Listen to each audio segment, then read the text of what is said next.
On today's episode, Spartan Race CEO Joe De Sena. You heard me. This is the world's toughest podcast.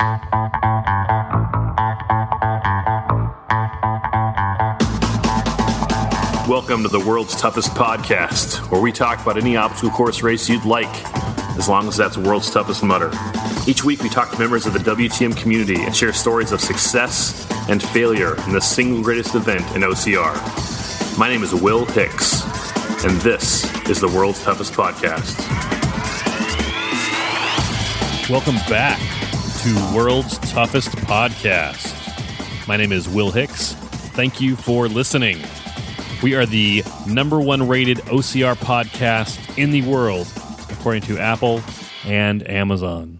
Thank you for helping the show stay number one by leaving reviews and ratings on Apple Podcasts and Amazon.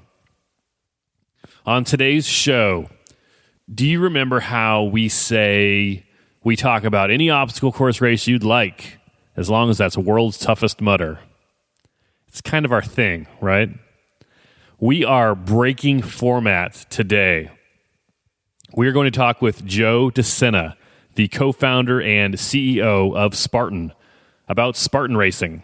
We're going to talk with Rea Kolbl about her first place finish at last week's Spartan US Championship Series race in Big Bear, and I will break down the entire Spartan Race US Championship Series and let you know who is and who is not going to win the whole thing.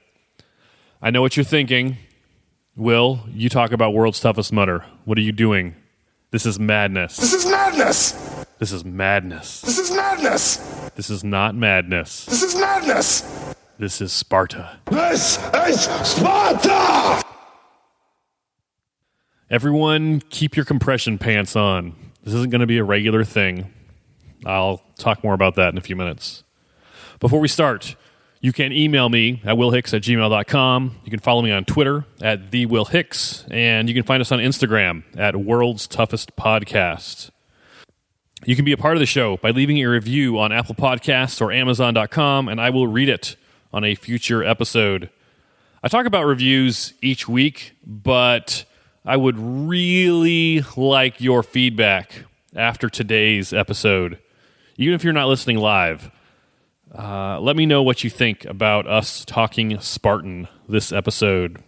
If you've ever had an opinion on our show or what we're doing here, this is the week to share it in a review. Let's talk Spartan. This past weekend, Spartan held the third race in the 2018 US Championship Series in Big Bear, California. The beast length race had 30 obstacles spread over its more than 12-mile course. The 12 miles and change beast race held in Big Bear last week was the third race in the Spartan US Championship Series. The US Championship Series is a 5-race series. Runners earn 300 points for a first place finish, $299 for second place, and so on down the line. Of the 5 races in the series, your top 4 scores count. The worst race for each athlete, for each runner, is thrown out. At the end of the series, if there is a tie, the results at the last race in the series, the Utah Super, will act as a tiebreaker. The 2 remaining races this year in the series are the Chicago Super on June 23rd and the Utah Super on July 28th. Here are your top 5 male finishers for the third race in the series, the Big Bear Beast. In first place was Ryan Atkins in 2 hours, 13 minutes, and 49 seconds. In second was Angel Quintero with 2 hours and 16 minutes and 30 seconds. In third was Ryan Woods in 2:19.19. In fourth was Robert Killian in 2:23.07. And fifth was Ian Hosick in 2:25.45. Let's talk about each of those athletes for a second. Ryan Atkins finished in first. Ryan won the Spartan US Series in 2016 and is in a good position to do the same thing this year, except for one thing. Ryan has zero margin for error Atkins did not run the first race in the series due to his international off-season training regimen. So in the 3 races that have been held so far, Ryan Atkins has a did not start, a second place, and a first place at Big Bear. In second place was Angel Quintero. Angel has run in all 3 races so far this year and currently sits in third place overall in the series. His second place finish at Big Bear is his best finish in the series so far this year. In third place at Big Bear was Ryan Woods. Woods was glad to be on the podium after a disappointing 5th place finish at the most recent race in the series in Seattle. Woods won the first race of the series in San Jose. Here is a fun fact. All 3 races this year have been won by a different man named Ryan. Woods, Kent, and now Atkins. We're going to talk more about those 3 Ryans in a second. In 4th place was Robert Killian. Killian was hoping for a better result after an uncharacteristic 8th place finish at the last race in the series in Seattle. Killian finished 3rd at San Jose in the first race of the series. In 5th place was Ian Hosick. This was a strong comeback for Ian after finishing in 14th place in Seattle, the second race of the series.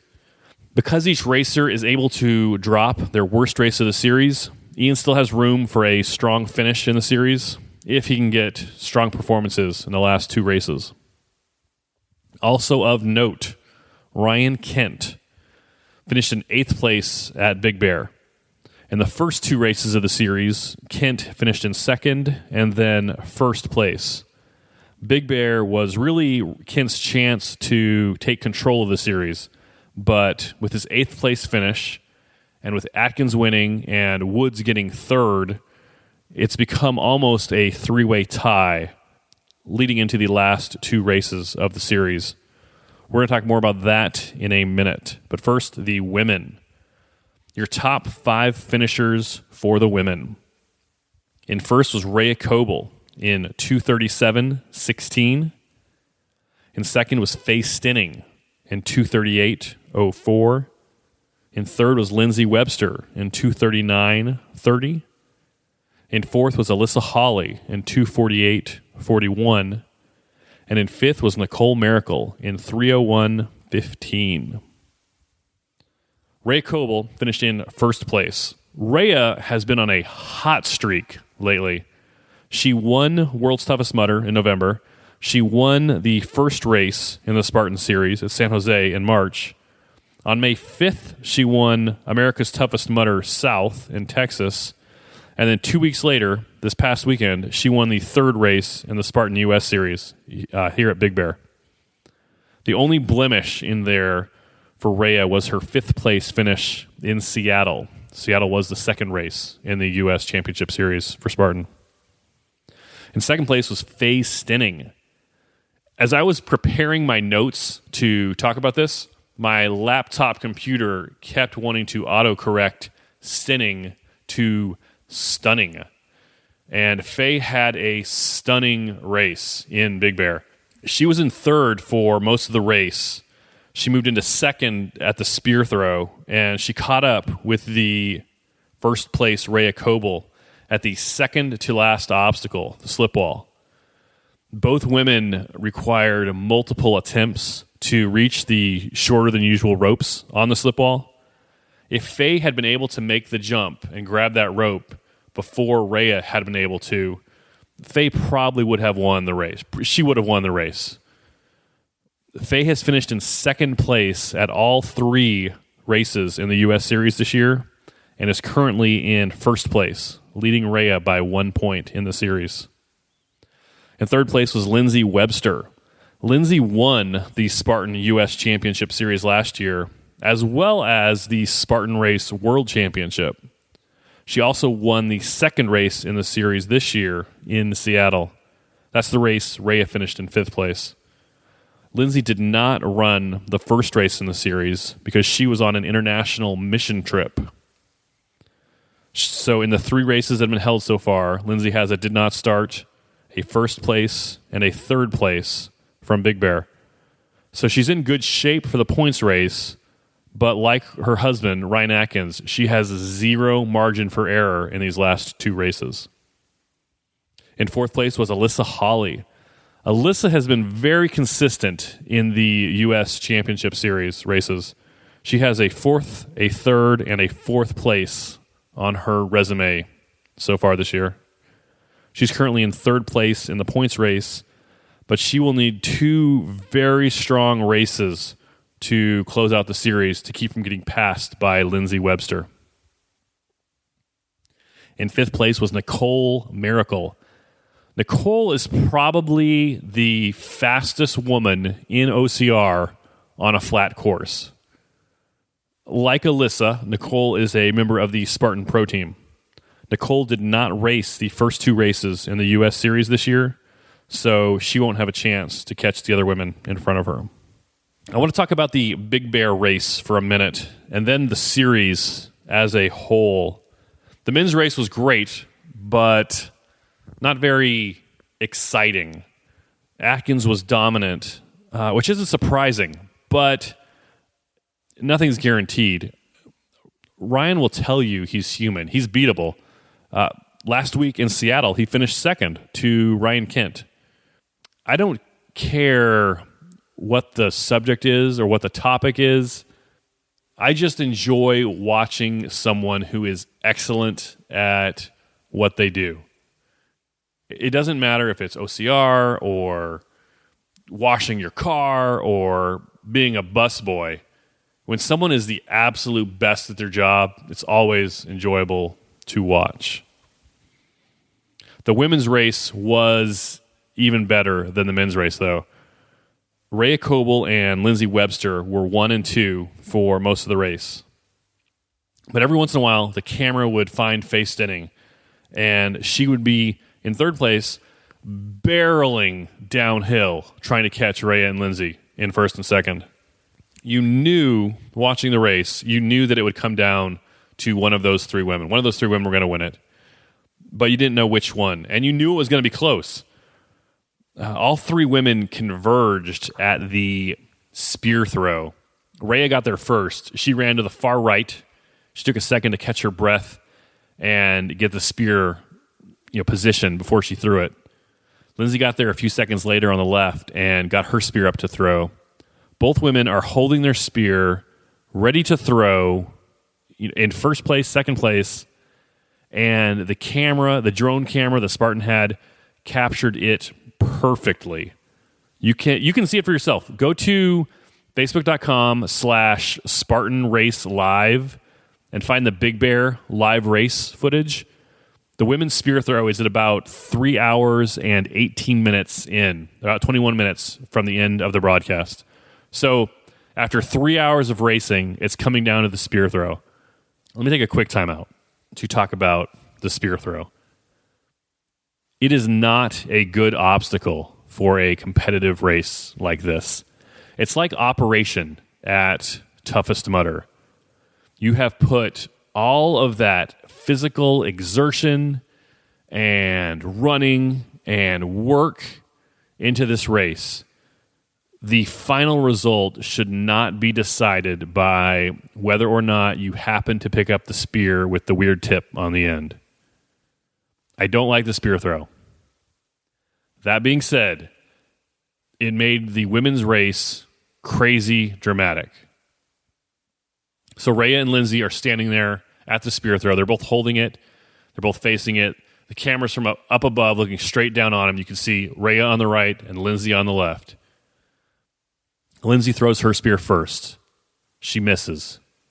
She runs to go do burpees. Rea throws hers a second later. She hits it, and Rea is gone. As Rea is running out, Faye runs in, picks up a spear, throws it, hits it, and passes Lindsey Webster, who's still doing her burpees. Faye moves into second place. And about a mile later, that's how the race finished. Rea in first, Faye in second, and Lindsey in third place. Well done, ladies. Great race. So that's Big Bear. We are going to talk with the women's winner of that race And then we'll talk about the series as a whole before we talk with Spartan CEO Joe De Sena. It's time to talk with Rea Kolbl. Let's go to the phones. Rea Kolbl, thanks for joining the show. Thank you for having me again. You just finished winning the Big Bear race like an hour ago, and you sound like you have a ton of energy. Well, I just had a very large iced coffee that I drank in probably 3 minutes, so that might be why. So you finished in first place. Tell me about the race. It was hard. It was so steep. I felt like that course had 0% flat, and it had a lot of up, and downhill didn't feel quite as much as the uphill did. And I feel like the hardest part of the race were all the walls that were on the uphill. Like, I've never before struggled with a 7-foot wall, and I had to try it several times. And the slip wall was actually a slip wall this time. So it was a very, very hard course. I'd say that it was probably harder than Tahoe. So yeah, I think at about mile 6, I started counting down the miles and the feet I still had to climb. Somehow made it to the finish. So it was a beast course, 13-ish miles. And after all those miles, it came down to you and Faye at the slip wall at the same time, right before the end. Yeah, it was actually Lindsay and I that were alternating places like literally the whole time. Whenever an uphill came, I caught up to her and passed her, and then a downhill came and she passed me, and then there was a wall and one of us got stuck and we traded places again. And then at the end, like out of nowhere, Faye came bombing down that last hill and she was right there. And then Lindsay missed the spear, which was right by the finish line, and I wished for a birthday present to not miss it, and it was granted, and I was so happy. But then suddenly people were like, Faye's right there, and I was like, well, that's great, but I don't think I can go any faster. And then the slip wall, like we were both there, and we couldn't get it on the first or the second try, so we were kind of alternating tries, seeing if the other person is going to get it or not, and I got it on my third try, and I don't even know, like I felt like my fingers grew a little in that moment, because I don't know how I held on to that little knob. And then I could just hear behind me that Lindsay came to the wall right after. So then it was like Faye and Lindsay, and it was an incredibly close finish after 2.5 hours of racing. It came down really to the matter of seconds. So I think it was a very exciting race to watch. It was a little nerve-wracking to be in it. It looked like the ropes for that slip wall were a little shorter than usual. Do you think that was true? Oh, yeah, they were very, very short. You kind of had to, run up it good, 2 steps, and then still jump and catch it. Like, I saw some of the taller guys were having problems. So it was hard. Like, they were short. And sometimes you can, find a longer one. This time they all felt equally short. That may have been the closest race I've seen between 3 people. You and Lindsay were together the whole race, and then Faye joined you at the end. Lindsay dropped back a little because of the spear. What's it like competing against Faye and Lindsay? I kind of prefer being on my own. Even if I'm in the second place, I feel like being on my own stresses me out a little less. So just going back and forth the whole time was hard. It's just not just physical, then it becomes mental as well. And then I know that Lindsay is fast on obstacles, and I knew that there was going to be a gauntlet at the end.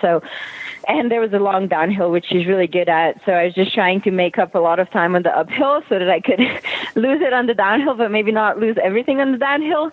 So it's definitely, it makes for a very different race, and in my opinion, a lot harder. So it was a hard 2.5 hours. After you finished the slip wall, you were by yourself. Faye was still trying to finish the slip wall. You still had the rig in front of you. Were you worried about the rig at all with Faye behind you? I was not terribly worried because I did it at an open house. So on Fridays, Spartan has this open house where you can come play on the obstacle. So I played on the rig quite a bit, and I figured out which lanes are the easiest to do, and I figured out the strategy, which hand to start with, so that I'm on the ropes with my good hand, and just having the confidence of having done it yesterday a few times. I wasn't terribly worried about the rig. I was really worried about the 8-foot wall and the spear, and once that was over, I was kind of pretty sure I was going to have a clean race. What's the trick to finding the easy lane or the good lane? So what I like to do is when there's ropes, sometimes the rope has 2 knots as opposed to just one. So there's like a knot in the middle. And so the way I do it is I'm not going extended hands. I'm in like a L hold, and I match my hands. And so if there's only one knot, then you kind of put your other hand above your lower hand. Then you have to take your lower hand from below your upper hand, which is resting on the lower hand, and grab the next rope. So that is a little risky, and you can slide at that moment. But if there's a rope that has two knots, then you can put your lower hand on the lower knot and your upper hand on the upper knot. And so it's a little bit easier if you can find a lane like that. And so I just try to scout out for lanes like that. And then sometimes some are like a little bit higher with the bell, a little bit lower with the bell. So that's just kind of the things that I look for on Friday. And kind of sometimes it's also you waste time picking a lane in the race. So if there's an obstacle where you can just dedicate a lane and go for that lane, it's just a little bit smoother. It's one thing less to worry about. So I do the same with a spear. I just kind of pick a spear I'm going to throw at a race and then stick with that one. So yeah, these are kind of the things that I'm looking for. And I hope Spartan's not going to do a single knot now that I said that. I like those double knots. So you finished in first, and then Faye and Lindsay finished, a few minutes behind you. All three of you were together at the finish line, kind of, resting, catching your breath. What do you guys talk about right after you finish? Well, we talked about how hard it was, that it was very steep. And then Faye was surprised. She saw me power hiking because I'm used to like running everything. And I actually had to power hike some of those hills. And we were talking about how hard that double sandbag was. And then Lindsay and I talked about how trash we still are from the toughest mudder. So that was another topic of conversation, where our hip flexors that still didn't recover quite 100%. But yeah, so just kind of talking about the course mostly, and then just, I guess, kind of being happy to be done. That's a good point. You and Lindsay ran Toughest Mudder in Texas 2 weeks ago. In Texas, you finished in first, and Lindsay finished in third, just like today. Oh, I guess that's true. Yeah, I'm sure that's going to change. The season is still long, so it was just 2 races out of a lot. This was about a 2.5-hour race this morning. What are some differences between I say short, 2.5-hour race versus an 8-hour race or a 24-hour race? So I think that like the shorter it is, for me, the harder it is to start. So it's the longer the race is, the more chill the start is, and you don't really need to warm up, and you just kind of sit around and then you go.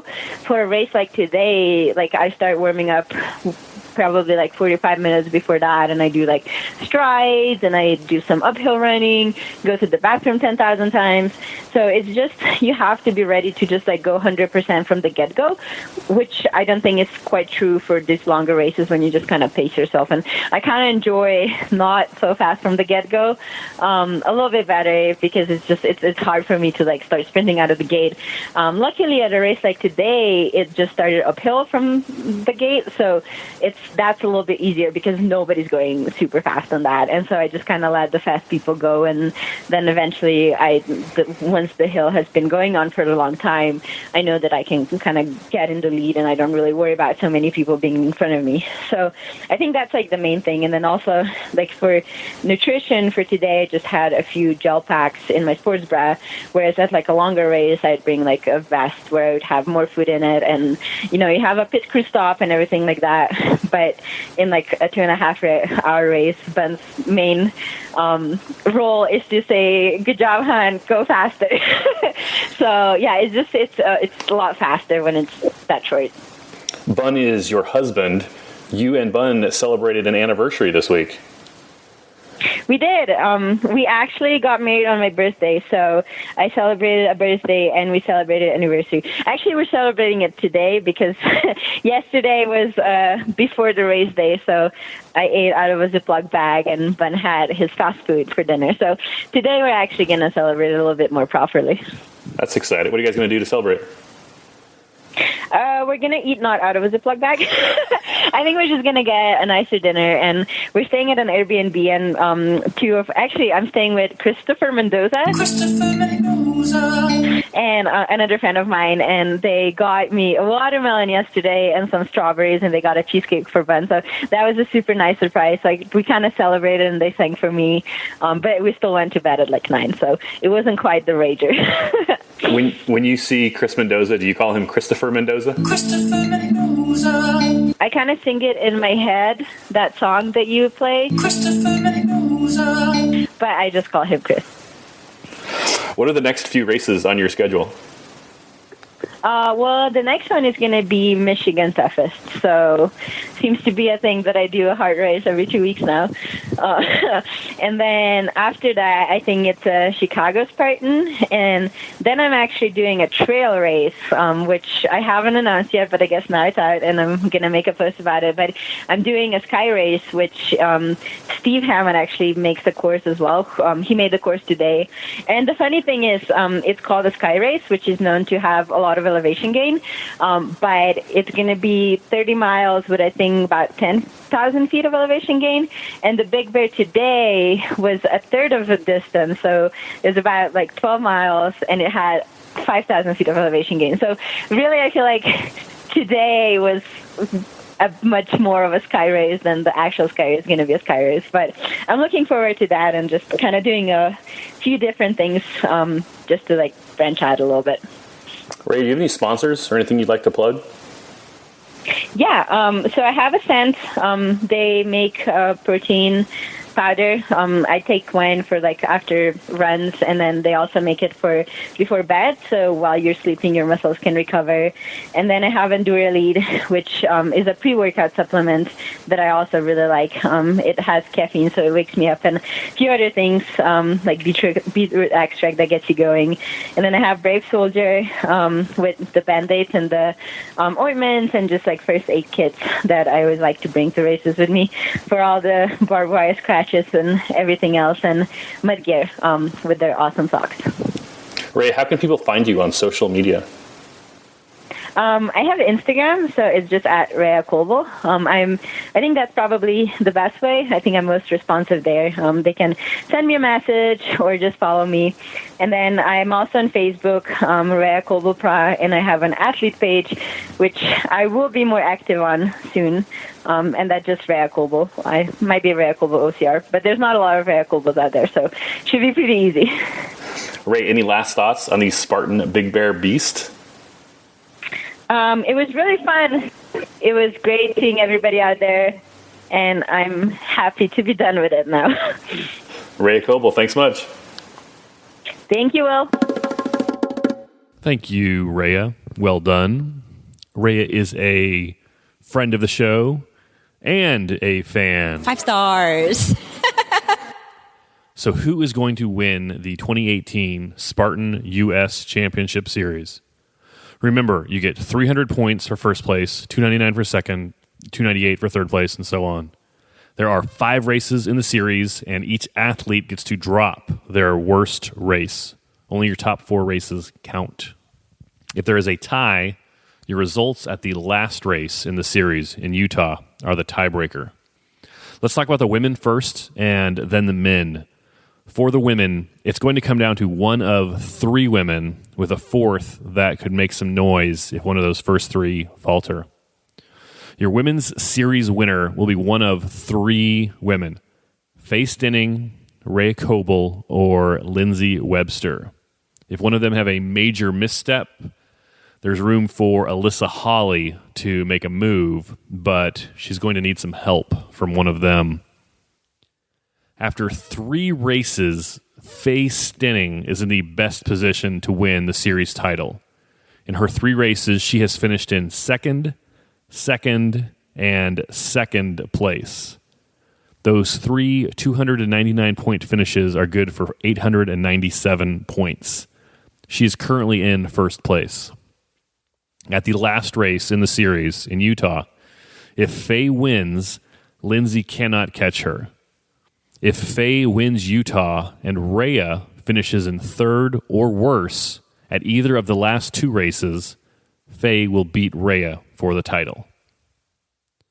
In second place is Rea Kolbl. In Rea's 3 races, she's finished in first, 5th, and first place. Those results are good for 896 points, 1 point behind Faye Stenning. Rea is virtually tied with Faye, but Rea has already used her freebie on Seattle, the race that she's going to drop. Rea has no room for error in the last 2 races. She needs to win or finish second at both races to get the series win. And even that won't guarantee Rea the series win. If Rea finishes second in both races and Faye wins both of them, they will finish tied for first place. But Faye would win the Utah tiebreaker and win the series. It's the same in the Rea versus Lindsay matchup. If Rea finishes second at both upcoming races and Lindsay wins them both, they would finish in a tie, but Lindsay would win the tiebreaker. In third place is Alyssa Hawley. We'll talk about her in a second. Down in sixth place is Lindsay Webster, but she's actually in the third best position to win the series. Lindsay did not run the first race of the series in San Jose. In the other two races, she finished first and third. And those two races are good for 598 points. Why is she still in a good position? Because one race gets thrown out. So for Lindsay, that will be the first race that she did not run at. If Lindsay wins both of the final two races, or even finishes ahead of both other women, Rea and Faye, then Lindsay will win the whole thing. But Lindsay has no room for error like Faye does. Lindsay and Rea have both used their freebie, their drop race. Faye has not. The three women are virtually tied, but Faye definitely is in the catbird seat with her 3 second-place finishes so far. Now, if something dramatic happens with one or more of the three women we just talked about, don't forget about Alyssa Hawley. Alyssa is currently in third place in the points race with 892 points after the 3 races. At those 3 races, Alyssa has finished 4th, 3rd, and 4th. She could make a run for the U.S. Series podium, but she'll need to pass up one of those other 3 women to make some room for herself up there. Let's talk about the men. Like the women, the race for points will come down to 3 main men. There's 2 other guys that could make some noise if the conditions are right for them. In first place for the men is Ryan Woods with 894 points. In the 3 races so far, Woods has finished 1st, 5th, and 3rd. Woods has 894. In second place for the men is Ryan Kent with 892 points, 2 points less than Woods. In the 3 races so far, Kent has a 2nd, 1st, and 8th place finish. And in 7th place, I know, stay with me, is Ryan Atkins with 599 points. Atkins has run 2 races with a 2nd and a 1st. The men's Spartan US Championship Series title will go to one of those 3 Ryans, Woods, Kent, or Atkins. The triumvirate of Ryans, the Trians. The reason 7th place Atkins is up with Woods and Kent is because of the drop your one worst race clause. Atkins did not run the first race in the series, so he's already used his freebie. But look at Woods and Kent's results. Woods has a 5th place. Let's drop that. Kent has an 8th place. Let's drop that. Where do the 3 Ryans stand after 3 races with their worst race dropped? Woods has 598 points, Kent has 599 points, and Atkins has 599 points. They are in a virtual tie with 2 races left, all 3 of the Ryans. Woods has a small advantage because his dropped race wasn't as bad as Kent's or Atkins. But really, the man who wins the series is going to be the man who has the 2 best finishes at the last 2 races, Chicago and Utah. What do you think? Who will win the men's championship series? Or the women's? Let me know. willhicks@gmail.com. There are 2 other men who could get up onto the podium if those 3 men, if one of the Ryans stumbles. And Hel Quintero is in 3rd place in the points with 891, and Robert Killian is in 4th with 888. They're both strong racers who could make some noise if conditions are right. What do you think of the U.S. Championship Series? Let me know. willhicks@gmail. Before we talk with Joe De Sena, let's read some iTunes reviews. Our first review comes from Canada. Ali Tai writes, "Best podcast of any genre, 5 stars. I listen to numerous podcasts on my long run, but this is hands down my favorite of any genre. The best part is always the pre-interview piece, especially when it's typical Will humor, like reading Walmart reviews. or stats I would never bother to compile myself. Thank you, Allie Ty. That is Allison Ty. Allison just won Australia's Toughest Mudder last weekend. We talked with her on the most recent episode of the podcast a few days ago. Allison is one of the top 3 or 4 women in the entire sport. And she writes humor with a U, with an extra U. I guess we all write humor with a U. We can't spell humor without U, at least in Canada. Allison says the best part of the show is the pre-interview piece, and she likes jokes and statistics. I do like the numbers.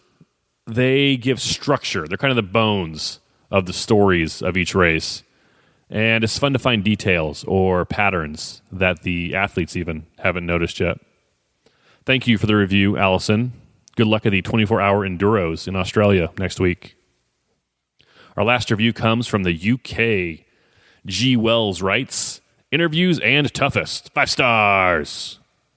Great interviews with top athletes from the world of Tough Mudder. Plus the previews and reviews of the toughest series are great for keeping you up to date. Thank you, G. Wells. G. Wells likes the athlete interviews and the preview and recap episodes. Thank you, G. Wells. I appreciate your feedback. Leaving a review is kind of a deal. You have to kind of figure out how to do it. It's not hard. You just need to figure it out. It means a lot to me that you make the effort to do it and to help out the show, and I appreciate that. Thank you, G. Wells. If you would like to be a part of the show, like Allison Ty and G. Wells, if you really want to be a part of the show, like Allison Ty, you need to win some big races. So you can win the Spartan US Series or Australia's Toughest Mudder, or you can leave a review like Allison and G. Wells. On your iOS iPhone device, open the Purple Podcast app and search for World's Toughest Podcast. Click our logo and then scroll down and click Write a Review. On Android, open your internet browser and go to Amazon and search for World's Toughest Podcast. Click the Enable Skill button and then click the Write a Customer Review button, and I will read it on a future episode. Some of you listening are still like, what's going on here? This podcast has barely mentioned Spartan all year long, and now it's all Spartan all the time. Settle down, Tiger. I've said multiple times that I wish someone else would start a podcast like ours, but for Spartan. And I would listen to it. I would leave you the first review, but it hasn't really happened. And that's probably not a fair request for me to make of you or to make of the world. I do my show my way. And if you want to start a show, then who am I to tell you how to do your show? Do your thing, man. Me telling you how to do your show would not be genuine, and you would not even like it, and your show wouldn't last. So, but still, I would love to crack open my iPhone the Monday after the Chicago Super on June 23rd and get a race recap and interviews with the podium winners.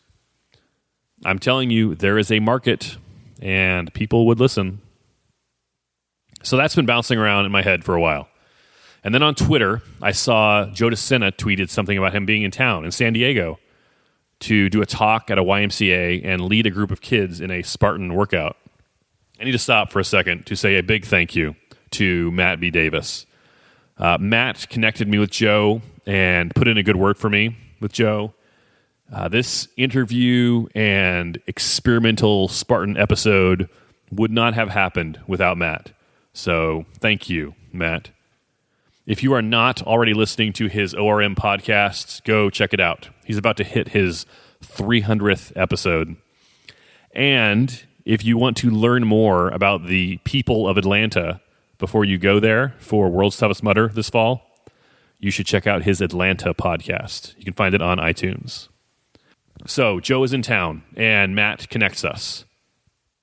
Oh, and then after the interview with Joe, friend of the show, Rea Kolbl, wins the big US Series race in Big Bear. So I kind of had to go all-Spartan this episode. So I meet Joe at his hotel, and he's in the gym.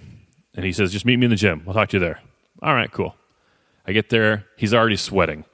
He says, I need to finish my workout, so here's what we'll do. You ask me a question while I'm working out, and while I'm answering the question, you do burpees. So that's how the interview starts. And you can hear very quickly how it goes. I get out of breath almost immediately. I can't even ask the next question. So we switched from burpees to curls pretty quick. And I did like one set of curls for like 35 minutes. My biceps hurt for days afterward. That's kind of how this interview came to be. Anyway, enough talking. Joe De Sena is the CEO of Spartan, the obstacle course race and lifestyle company that has been the major force in the U.S. in competitive OCR since its inception. It's time to talk with Joe De Sena. Let's go to the phones. All right, hey, Joe De Sena, so we're going to do an interview, but what are the ground rules you just gave me? Yeah, so I got to get my workout done. So what we're going to do is when I'm speaking, you're doing burpees. You can do them as slow as you want, chest to ground. When you're speaking, I'll be finishing up my weight workout. I've been going here for a couple hours. Sounds good. Did you see that girl that set the burpee record last week? Unacceptable. All right. Unacceptable. So I'm going to ask you a question, and then I'm going to do some burpees. Yeah. How many countries is Spartan in right now? And tell me about the new South Africa stuff. Yeah, so get going on your burpees. So we're just launching South Africa. I think we're on 6 continents. 2019 will be on 7 continents. And I think there's 275 events this year. I want to say 35 plus countries, but we should end the year just shy of 40 countries. All right, next question. Stop burping.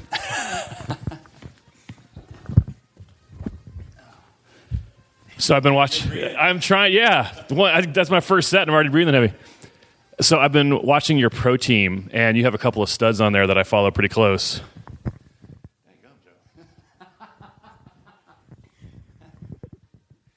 Rea Kolbl and Robert Killian are both members of your pro team. Tell me about Robert and Rea. Yeah. So, I'm going to answer as long as I can, so you're doing burpees for a while. But the pro team was an amazing accomplishment for us, although a big expense and challenging to keep it going. But we said to ourselves, if we want to be an Olympic sport, we've got to start developing some real athletes that take this serious and do it for a living. And to do that, we got to support them. And, I wish we could even support them more, but the reality is I want to support 300 of them around the globe and start to develop, have like a farm team. The two you pointed out are like best of the best. And it's just awesome for me, not just because of the whole women, female movement, but it's awesome for me to see strong women, right? Women that just crush the boys.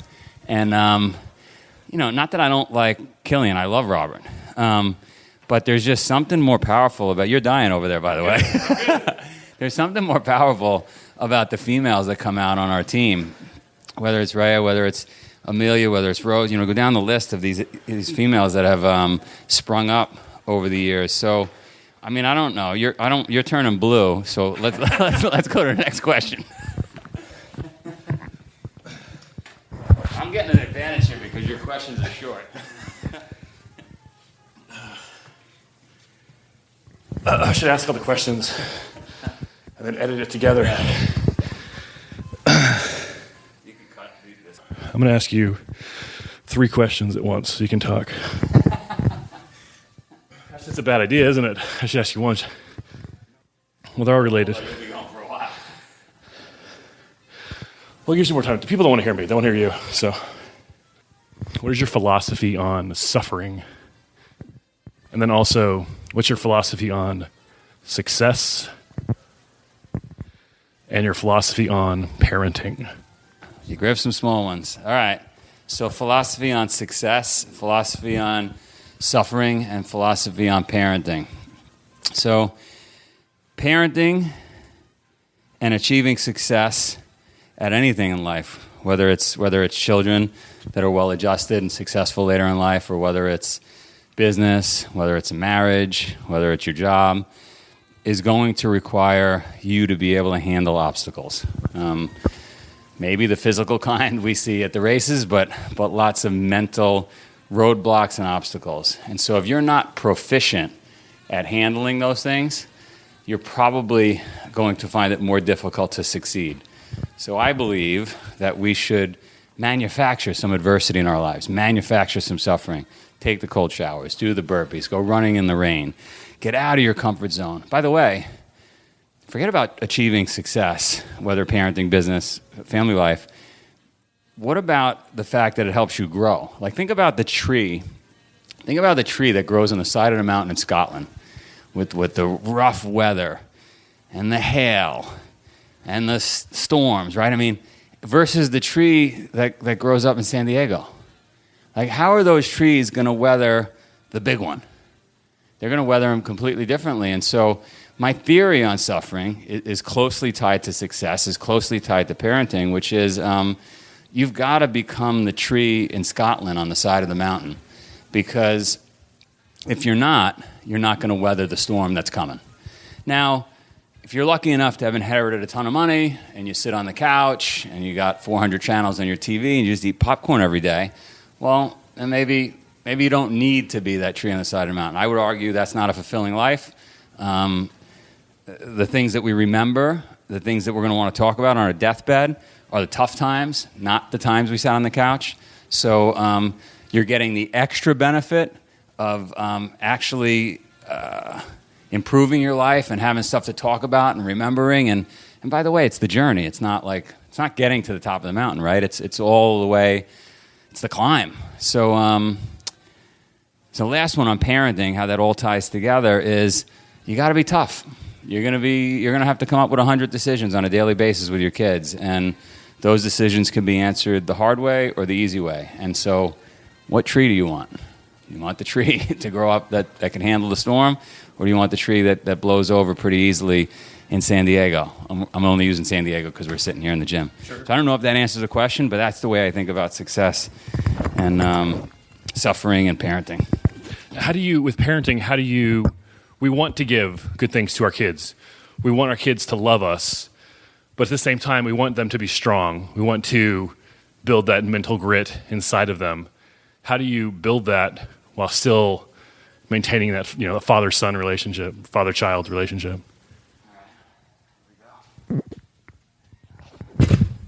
So with it's a tough one. That's a tough question, right? Because as a parent, I have 4 children. My instinct, which is bizarre, and I'll explain why, but my instinct, and every parent's instinct, is to protect them and be the safety net and give them things you didn't have. And by the way, selfishly, you want them to run to you when you walk in the front door. And the way you achieve that is by giving them ice cream and marshmallows and cookies and letting them stay up late and doing all the things that I would argue are the wrong things. So I'm not the most popular guy in my house. The kids will always go to my wife or the grandparents versus me. And it's because I'm the tough one, right? I'm the one that's constantly breaking their bleep every day. Like, we got to wake up early, we got to train, we got to do this, we're not going to eat junk food. And what kid wants to hang out with that? I remember years ago, first time I was an adult for Halloween. So I was the giver versus the receiver ringing the doorbells. And I opened my door, and there were a bunch of kids there. And they had their, trick or treat. And I was like, hang on a second, because I had no candy in the house. And I went up and I grabbed a bunch of whole wheat bread. And I put it in their baskets and their bags. And I remember the kids walking away, "You're a jerk, mister." And I thought, well, that's the way it's going to be the rest of my life, right? I'm going to be the tough one on kids. But it's not out of hatred. It's out of love. And so I say to myself, I just got to suffer for 30 years and not be the most popular guy in the family. But 30 years from now, they're going to look back. I may be dad, and they're going to say, hey, dad was right. Because that's what I did with my mother. My mother was impossible. She was like, we wanted junk food. No, go to bed early, wake up early, train, run. She drove us crazy. And it was only after she died that my sister and I looked back and said, you know what, she was right. Dad wasn't right. So I don't know if that answers the question. You didn't have any toothbrushes to give those kids? No, that would have been a good one. So you're here in San Diego. You're going to give a talk at the YMCA tonight and then lead a Spartan workout. Why is the CEO coming to a YMCA in Hoboken, California, to lead these things? That's a great question, because my board of directors is constantly yelling at me and saying, "Why aren't you sitting in the office 24/7 like any other normal CEO?" And I like to be out there. I like to feel and taste and listen and speak and learn what's going on out on the ground. Like, what motivates people? How do we get them to sweat? How do we get them to change their life? Because at the end of the day, this is more than a business for me. This is I'd love to measure. I can't say we. I'd love to measure profitability and lives changed. Our investors, not that they're bad people, they want to measure profitability in the normal way, right? In dollars earned. And so I just love getting out there and really being in touch with the consumer. So yeah, you find me. I was teaching 30 kids two nights ago in Vancouver at a club, torturing them with burpees and sprints and stairs and all kinds of things. And so any chance I get to be around kids and really push them outside their comfort zone, you'll find me there. They might not like me there, but that's where I like to be. So the opportunity came up, San Diego. I did a talk last night with a bunch of military folks. I'm crazy about the military, and so now I'm here doing the kids. Don't tell the board. So a lot of my listeners are big fans of the 24-hour endurance race. Last year, Spartan debuted the Ultra Beast in Iceland. As far as I understand, your first 24-hour race. If you had, thousands of potential customers that you could talk to and say, "Hey, here's why you should come to Iceland and run this race in December," what would you say to those guys? All right. So Spartan's 7 to 18 years in the making. So 18 years ago, I put on my first race in British Virgin Islands, and it was 6 days long. So when I started putting on events, they were not 3-mile, 8-mile, 13-mile events. They were multi-day events. And as you can imagine, very few customers showed up because it was just too long, too hard. 350 miles, 500 miles, just crazy stuff. In 2010, 8 years ago, I said, "Look, if you really want to reach the masses, if you want to get people off the couch, if that's your mission, we're going to have to meet people where they are. We're going to have to do something that they're willing to do." And so we came up with a format, 3-mile, 8-mile, 13-mile, and that seemed to be the magic dust that gets people off the couch, out of bed. But my passion, what I'm really excited about, is the crazy stuff. And that's where the change happens. That's where the magic happens, right? When you go out and you do something where you can't take another step, where you're hungry like you've never been hungry before, where you're cold like you've never been cold before, that's where transformation takes place. When you turn iron into steel, you've got to heat it, you got to pound it, you got to drown it, right? You got to do a lot of stuff to iron to turn it into steel. And you've heard the analogies, turn coal into diamonds, etc. And so I needed in my mind something that was a little tougher, something that was held in a place like Iceland, right? That was ice cold. And when they said, "All right, well, the perfect time to go to Iceland is," I'm making it up, June, I was like, "Well, what's the worst time?" They said December. I said, "Great, we're going in December," right? And so it's not logical. It's not for business purposes. It's because that's where the magic happens, right?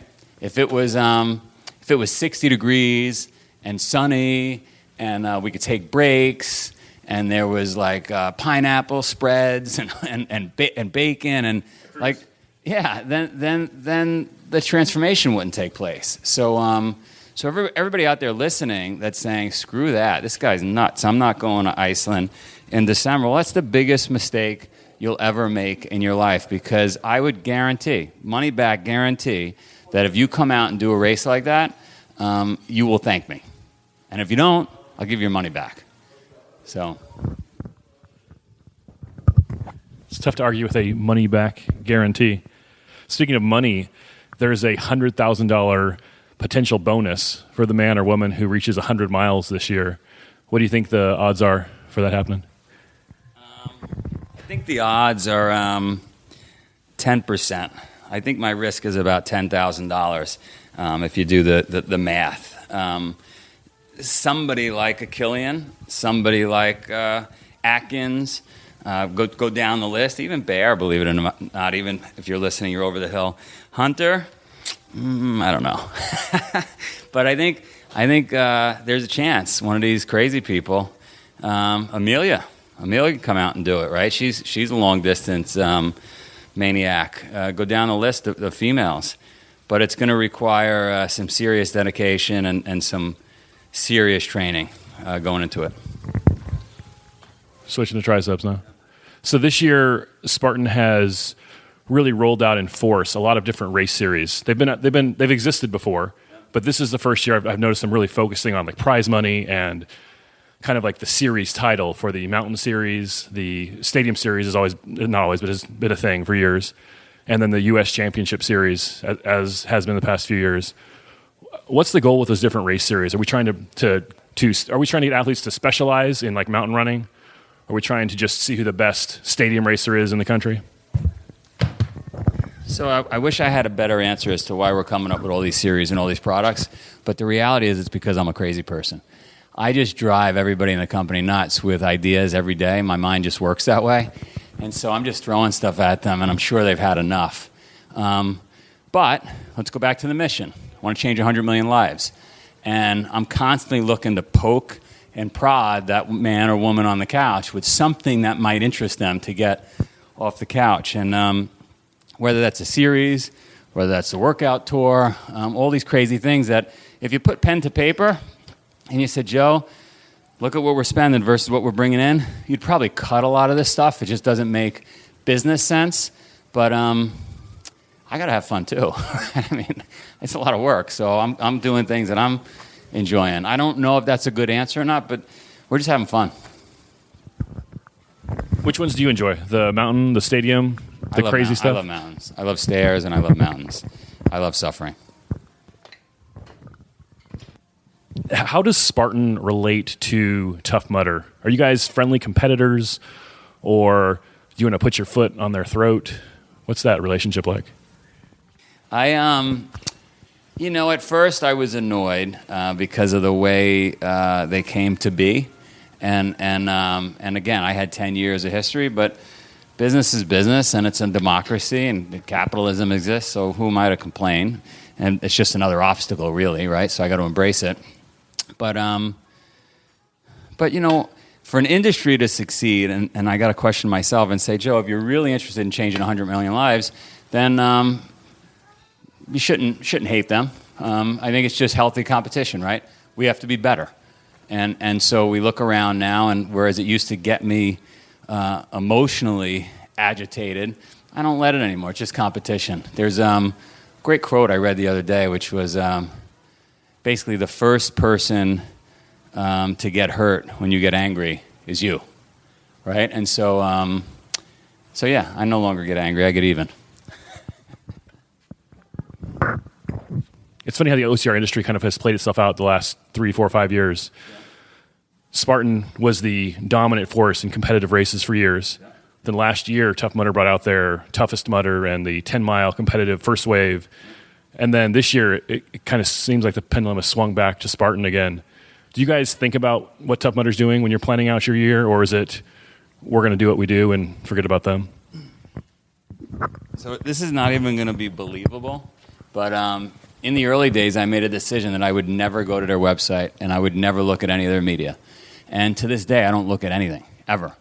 Now, I can't say my team doesn't, but I don't. And the reason I didn't was because I think even if it's subconscious, as a business owner, you could end up taking some of their things or using some of their things. And I didn't want to do that. I had a very specific opinion as to what I want to deliver as an experience and what the brand would be and where we're going long term. And so it was always about sport for me. And the reason that was I raced for almost 20 years.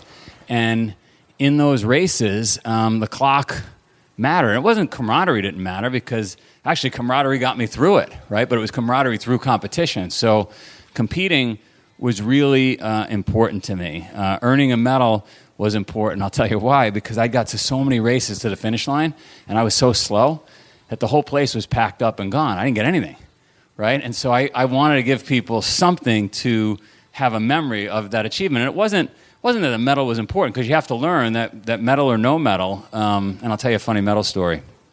It's the journey that matters, right? My son, I convinced, he was 8 years old, to run a 50K. He doesn't know what 50K is. We go out, it's a struggle, and we come in last and second to last. And the way I got him through the last 4 miles was, you can quit if you want, but you're not going to get the medal, which is probably not the right psychological technique to motivate him. Well, I get to the finish line, we cross and high-five each other. It's a pretty amazing feat. And I go over to the organizer and I said, hey, love to get a medal for my son right now. He's at peak excitement. He goes, oh, this is the only race, the only 50K, we don't give out medals. We give out chairs. I was like, chairs? How the chair? Because you're so tired you're going to sit in a chair? Okay. So I was like, how the hell am I going to explain to an 8-year-old that I just been telling for 8 hours, right, about this medal? And I go over and I said, hey, Jack, they don't give out medals, they give chairs. I hand him the chair and he says, Dad, can I get an extra one for my sister and one for my brother? And so that moment just reinforced this idea that, yes, the medal is important, but you can't make it so important that without it you flip out, right? So, again, I don't know if I answered the question. When you throw these out, I just start spitting stuff out. But you know, that last year in China at the Agoge, that was kind of a deal with the medals. Were there just not enough, or do you remember what happened there? Yeah. So China was interesting last year, China Agoge. I think it was about 72 hours. We were on the Great Wall, but not the Great Wall that tourists could go to, the Wild Wall, which was pretty awesome. And I get there, and I'm watching people get through this thing, and it's pissing me off because there's a bunch of folks that are kind of cutting corners and not doing the work, and other teammates are doing the work. And I was listening to Marcus Luttrell speak last night. He's the lone survivor in that movie, right? And I think Mark Wahlberg plays him. And he said when he's with a unit, when he's with his team, he's the battery. Right? He's the guy that outworks everybody. And that's what we all should aspire to be. And so I'm watching this thing take place in China, and there's a bunch of people that aren't the battery, that are actually draining the batteries. And we get to the finish line, and I say to my team, behind the closed wall while all the participants are holding sandbags over their head and shaking and crying, I don't think everybody should get a medal. I know there's a bunch of people here that got to the finish, but there's a bunch of people that quit. And so rather than me choose or you choose, because we only saw little pieces, when you're a race organizer, you don't see every moment, let's give out the medals to these people we know worked hard and let them choose who gets the remaining medals. And so the participants chose who worked hard. Now, there was one scary moment because one of the women we had given a medal to, her husband was still out there holding a sandbag over his head. And we said, you got to pick your husband no matter what, because we don't want to be the reason you end up getting divorced. But they gave out the medals, and then something really interesting happened. The folks that didn't get medals came over to me. Not all of them, but a couple of them. And they said, Joe, I got to shake your hand. Why? Never done an event like this. The event was amazing. But the most amazing thing was the fact that I did not get a medal. And I said, explain. And they said, well, I thought I kicked ass. I thought I worked really hard. I can't believe I got through this. I trained, I committed. But clearly, others did not see me seeing what I saw about myself, right? Like I must have fallen short somewhere. So I've got work to do. And I shook my hand, 2 people, and said, thanks for that. Thanks for that enlightenment. And I thought, holy smokes, like my mind didn't even go that far. I wasn't expecting that outcome. Sure enough, there were a couple of folks that love social media, and they went crazy, and people went nuts, and it was a real disappointment for me. Not because I can't handle negativity on social media, but because they clearly didn't understand what this was all about. This was about making them better, not worse, and somehow I made them worse. Some of them. You hate me yet? No. I'll tell the story the rest of my life, man. So where do you see Spartan Race and maybe OCR in general in the next 5 years? Are we on the doorstep of the Olympics? Are we going to be in maybe Los Angeles, the 2028, I believe? What's the industry look like in the next 5-10 years? All right, well, I think it behooves all of us to focus on the Olympics. If we want this sport to be around long term, if we love this sport, we're going to all have to chip in. Doesn't matter who the brand is, who the customer is, and we've got to rip our friends off the couch, even the ones that say, no way, you're crazy, I would never do that. And we got to work like hell to create a unified message and a unified front for the Olympic Committee and sponsors. Because if it looks like a very disparate industry where there's like infighting and it's messy and different standards, it's going to be very hard for the big potential sponsors who ultimately control the whole thing. And it's going to be really hard for the federation to, the ultimate federation, the folks that make the final decision, to get excited behind it. And that's why adventure racing fell apart, and that's why things like BMX and other sports had such tough times, because there were too many people that were trying to own their own world championship and their own this and their own that. And it's very hard for sponsors to get their head around that. It's very hard for the Olympics to get their head around it. So as long as we could come together and figure this out together and people don't feel threatened, I think we got a really good shot at being in the Olympics by LA.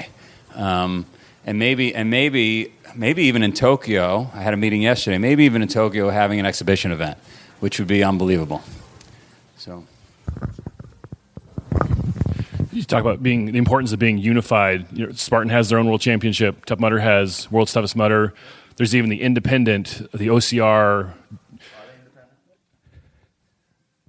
There's even the other race, the OCR World Championships, that bill themselves as independent. Is there any scenario where those three world championships can unite on one, or even just you and Tough Mudder, or what does it take to get that unification, do you think? So here's the way I think about it. I think the 24-hour race, whether it's World's Toughest Mudder or our format in Iceland, is probably not the format for the Olympics. I don't even think the Beast is the format for the Olympics. Or let's not even call it the Beast, because that's my brand name. Let's call it a 13-mile race or a 20K. I think it's the sprint distance. And I think that because I look at Ironman and triathlon as a great model for us to follow.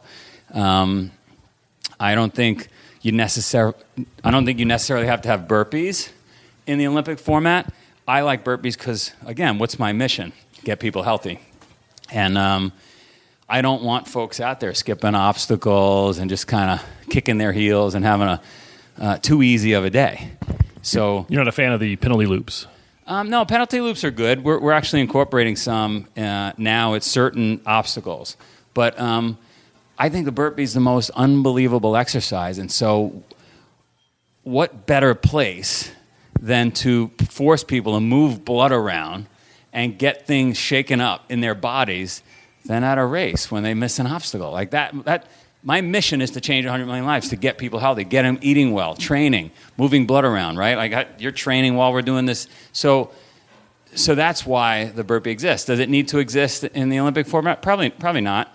I think it's pretty dramatic. I think if there was an opportunity to see two top athletes battling it out with 3 burpees to go on a finish line 20 feet away, that's dramatic. That's cool. But it doesn't have to be. I think there's a bunch of obstacles in our races that would be great for Olympic format. I think there's obstacles in other races that would be great for Olympic format. We got behind Ian Adamson and his federation, all his efforts, and that doesn't mean other organizers should be scared of him or, oh, that's really Spartan in disguise. That's ridiculous. Ian and myself are help agnostic. We will take help from anyone. So if some other organizations out there want to help, want to chip in, want to do, no problem. Send over the money, right? Send over the help. So I think, I think it's coming. I think it's probably going to be a short distance format. It's got to be made for TV, because at the end of the day, that's what the Olympics needs. The Olympics needs lots of viewers, young viewers. So it's got to be made for TV. It's probably a very clean, organized course. No mud. There could be some mud, because that makes for interesting TV, but not to the extent. when you ask that question, I think back to races we've had over the years, Illinois, or places where the mud was just so insane. It was like a rite of passage. It's not going to, an Olympic distance event would not be like that. Do you think it'd be like the stadium races, or maybe like the 1 mile format? The 3K is popular right now, or do you think it'd be like the 5 mile, 3 to 5 miles is the sweet spot? I think probably 3 miles. Doesn't have to be, but my instinct says 1 mile is too short. 3 miles probably about right. It's probably a loop back and forth course. Could be a stadium. Probably should be a little bit of mud, just something to stand out from just something too clean, right? We want to definitely put our mark on what this is, but I think we all have to come together and make this happen, because then this is going on for 100 years, and it is the ultimate human sport. So we got to make it happen. I heard you say once in an interview that your favorite obstacle is the bucket carry. Is that still the case, and why? Bucket carry is a bitch, right? Bucket carry is an enormous amount of work. I remember in Tahoe last year carrying the bucket up that mountain, and man, it was work. And at that point, I was carrying around a kettlebell everywhere I went, so I was properly trained, and it was still work. And so I guess I just love anything that I don't like. Does that make sense? If I don't like something, I force myself to embrace it. And who the hell wants to carry around a bucket, right? And so I make myself do it. What are some other things that you don't like that you force yourself to embrace? I don't like cold showers, but I take them anyway. I don't like burpees, but I do them anyway. I don't particularly like sharks, but I try not to hang out with them. Yeah, I remember this is a great story. I was in Scotland, was at one of our races in Scotland, and I saw 2 tent weights. They were 50 pounds each, and they looked like dumbbells, like the things we have in our hands now. And I thought to myself, don't think it, Joe. Don't think it, because if you think it, you're going to make yourself do it. And sure enough, it was too late. It had crept into my mind. You got to do the course, and you got to carry those 2 50-pound dumbbells, tent weights. And so that night I said, if I'm going to do it, wouldn't it be awesome to have a bagpiper follow me around? So in town, I found a bagpiper, and I paid him $100 US, and I said, I need you to come and just play the bagpipe the entire time while I'm carrying these weights around this 3.5 mile course. And he did it, and it was epic. I felt like Mel Gibson in Braveheart. It was friggin' awesome. It sucked at the same time, carrying 2 50-pound dumbbells. I did it with a friend of mine, Gideon, and we suffered. I don't know why I thought of that, but that was awesome. There's something about bagpipes. They're inspiring, especially when you're suffering. Yeah, bagpipes are inspiring. Everybody should have a set of bagpipes in their house for when they wake up in the morning. Everybody needs a set of bagpipes.